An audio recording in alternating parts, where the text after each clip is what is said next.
Shalom, family. It's good to see everybody here. Yeah, I know you know why we're here.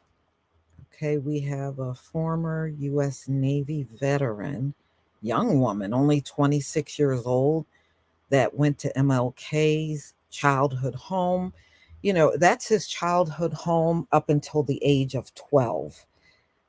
When he turned 12, the family actually moved from that location. And I've been to that location. My family lives in, my mother's side. A big part of her side of the family lives in Atlanta. And when we had our family reunion down there, we went to Ebenezer Baptist Church, the Martin Luther King Center. In fact, my uncle used to work at that center with Dr. Martin Luther King. And we went past his childhood home. So I remember seeing that home, and y'all, for the time that he grew up, that was a pretty nice neighborhood. Even to this day, those homes really are not that bad where he grew up. So let me go ahead and share my screen. Shalom to everybody in the chat.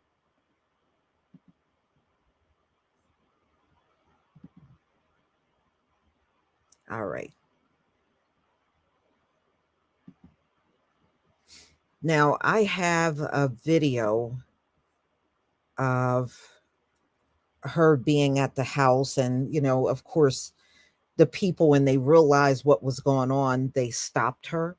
And yes, it was two NYPD officers that were visiting the home, just passing through as a tourist, that caught her.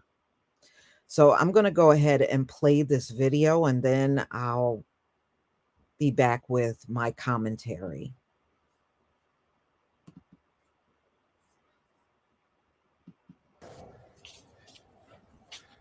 What are you doing? What are you doing?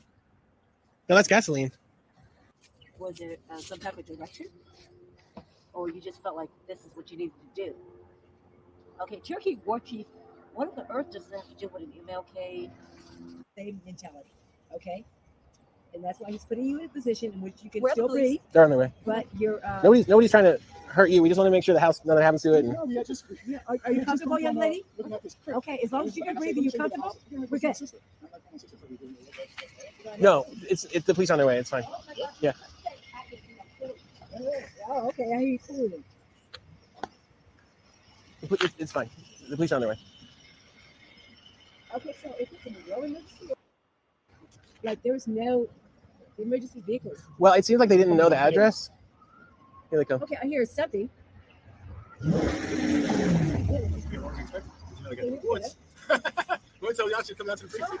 they come. Opposite direction. You doing okay?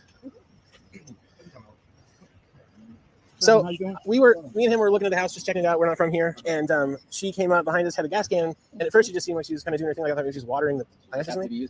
Yeah, and then she had trouble getting it open, so eventually she unscrewed the top and threw it to the ground and walked up on the porch and under the rope and started dumping the gas all over the porch. So instantly it's like, okay, this is not good. And I said, what are you doing? What are you doing? You just smell the gas. So she came back down. She dropped the can in the bushes and then came back down to grab her lighter.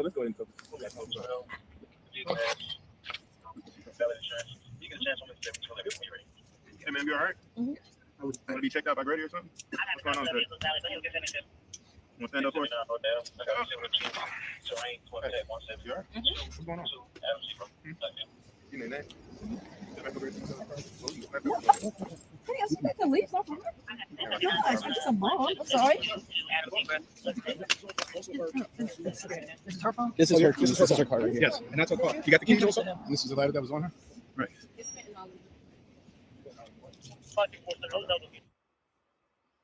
Okay.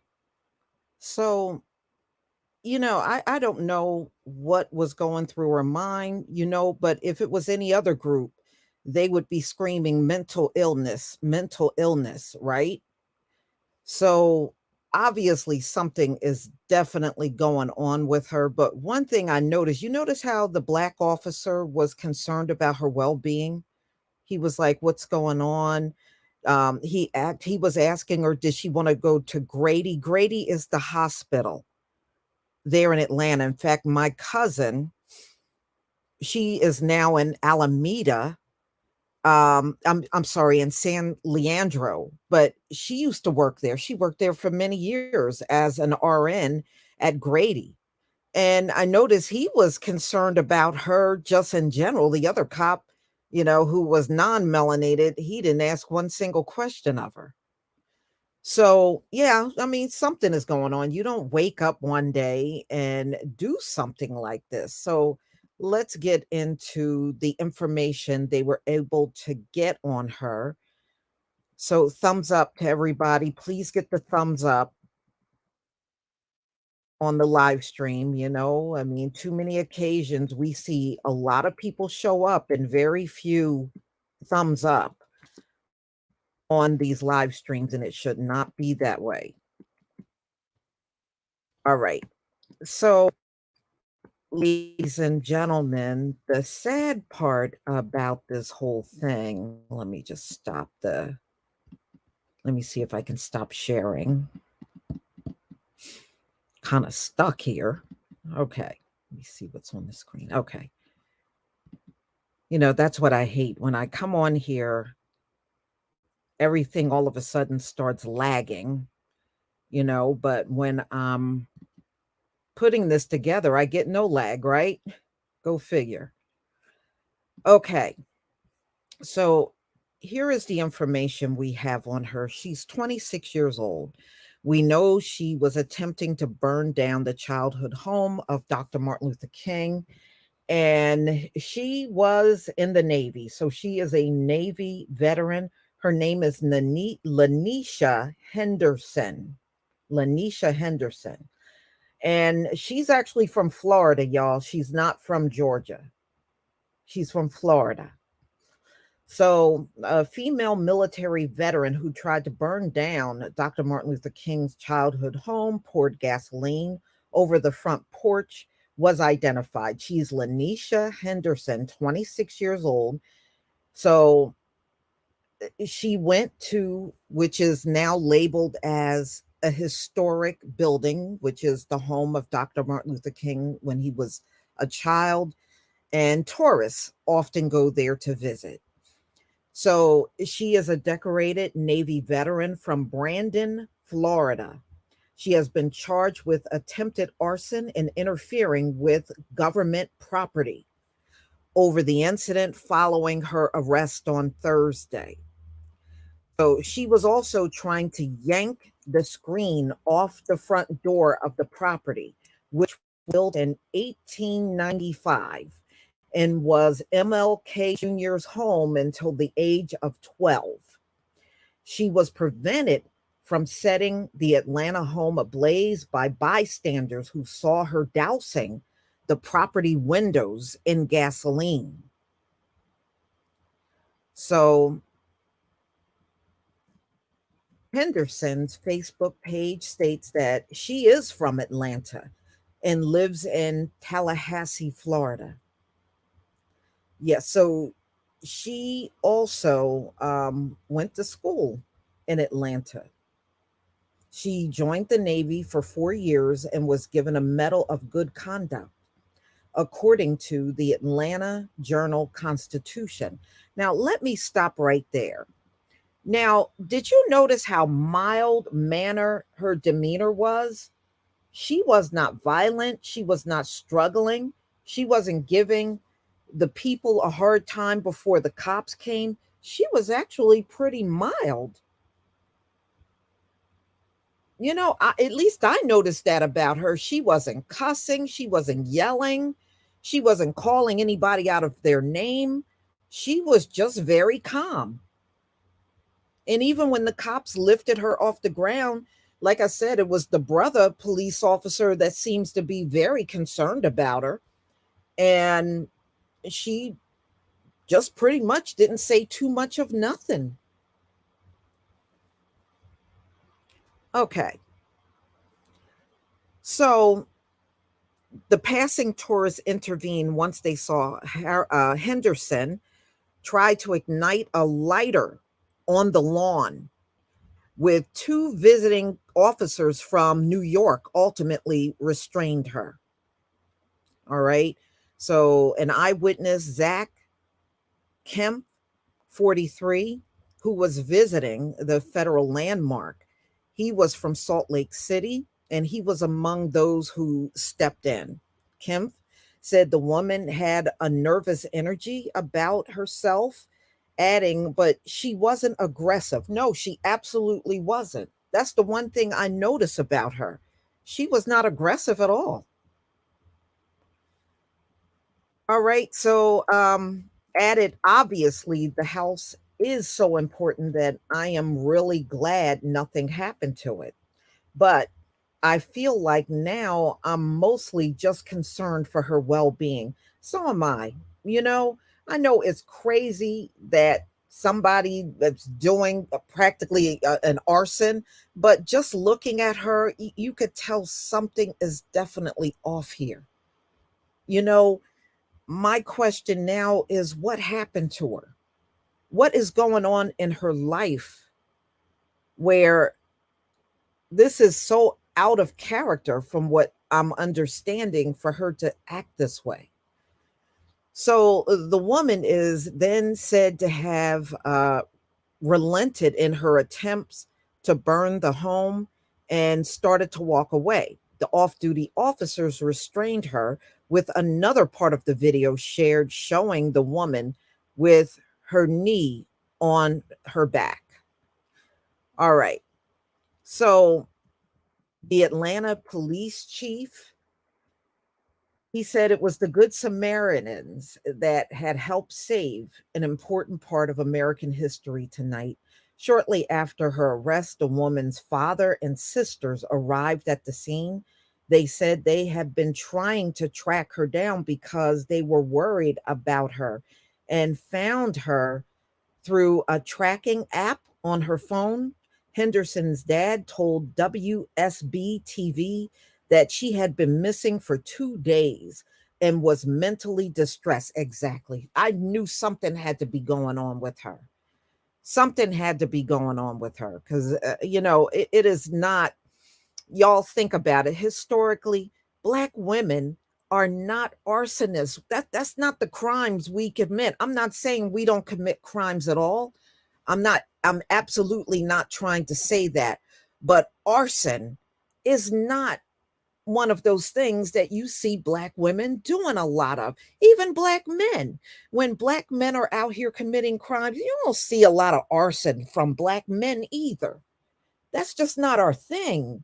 Burning stuff, that's not our thing. It absolutely isn't. All right. So, wow, I am sorry to hear that. The home is located in Atlanta's historic Sweet Auburn section and is undergoing renovations, and it's closed to the public until 2025. So you can go to the outside of Dr. Martin Luther King's childhood home. You just can't go in it. Like a lot of people used to tour walking through the home. You just can't do that now because of the renovations that are going on. So the Atlanta Fire Department Battalion Chief Jerry DeBerry echoed the police chief's words, saying that if the witnesses they did not step in, the home could have been lost forever. It could have been a matter of seconds before the house was engulfed in flames, DeBerry said. Tonight, an unfortunate incident occurred at the birth home of Dr. Martin Luther King Jr. And y'all remember back when Dr. King and my parents, when they were born at home. You know, that was a time when, there were Black hospitals, but not many. And if you didn't live near one of those hospitals, you ultimately birth your children at home. My mother and my father were born at home. They did not get birth at a hospital. And Dr. Martin Luther King was birthed at this home. So anyway, moving on. Unfortunately, the attempt was unsuccessful thanks to the brave intervention of Good Samaritans that and they said on top of that, the quick response from law enforcement. the King Center said in a statement. We thank the Atlanta Police Department, Atlanta Fire Department, the National Park Service, and the mayor, Andre Dickens, for leading the efforts to ensure the safety of our cherished national landmark and its adjacent neighbors. Our prayers are with the individual who allegedly committed the criminal act. The press release continued. Congress declared the home a National Historic Site in 1980, and the National Park Service began offering tours. So, Judy Forte, the superintendent of the Dr. Martin Luther King National Historic Park, said the organization is looking at increased security measures following the incident. Yeah, but I sure hope this young lady gets help. In some instances, and I'm not saying in all, sometimes people just need help. Opposed to being jailed, they need help. And it just seems like that is the case here. If she was missing for 2 days and the family said, she was having mental issues, she doesn't, I don't think they should throw her in jail. I think they should get her some help. You know, yes, it was terrible to attempt to burn it down, but the bottom line is the house didn't get burned down at all. She needs help.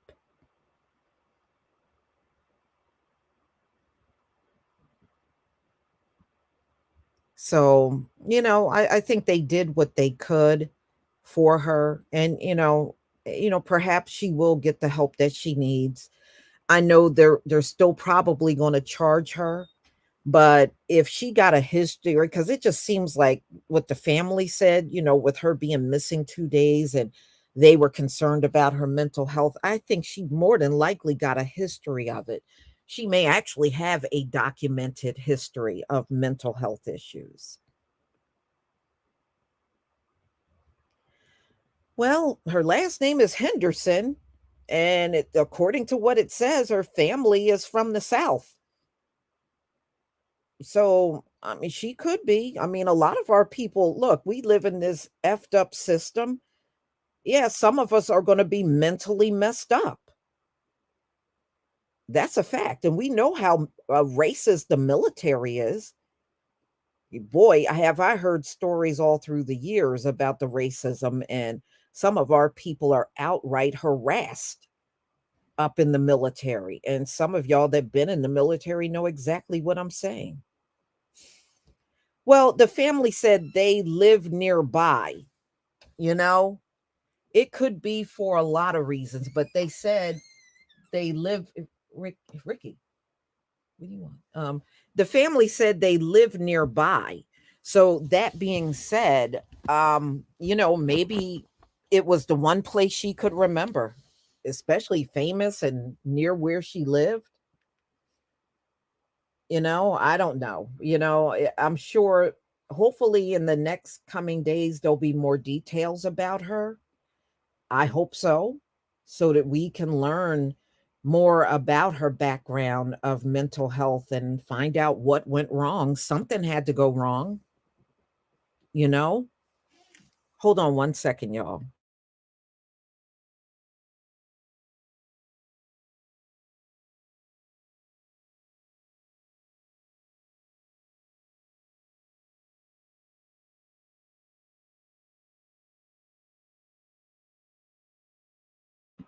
So, I'm back, y'all.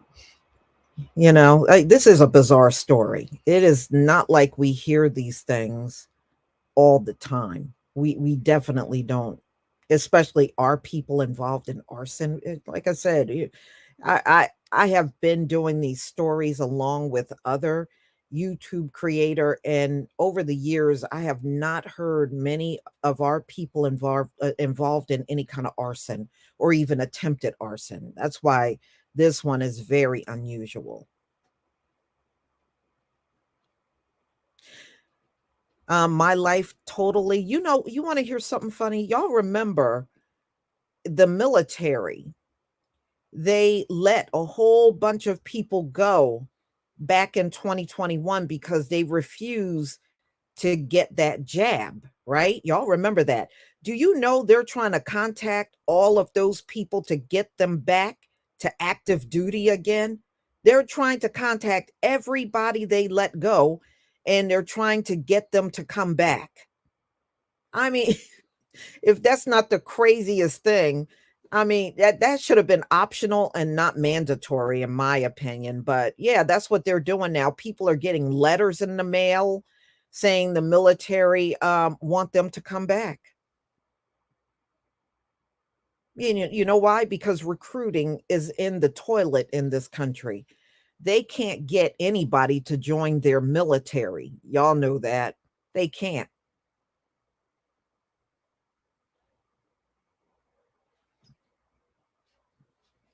So, y'all, that's all I have for today. And if you haven't had a chance to look at my other videos that I publish, please do. Some of y'all might get a good kick. Sheila Jackson Lee ran for mayor and she lost. And she shouldn't have lost that race. She should not have lost. The person that was running against her, you know, she's more of a household name than he was, but he was able to defeat her. It was just kind of funny. And then if you haven't had a chance to look at the one that I did on, they have come out with this synthetic melanin.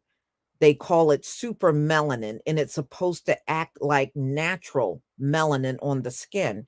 And they're using it to heal sunburns and chemical burns.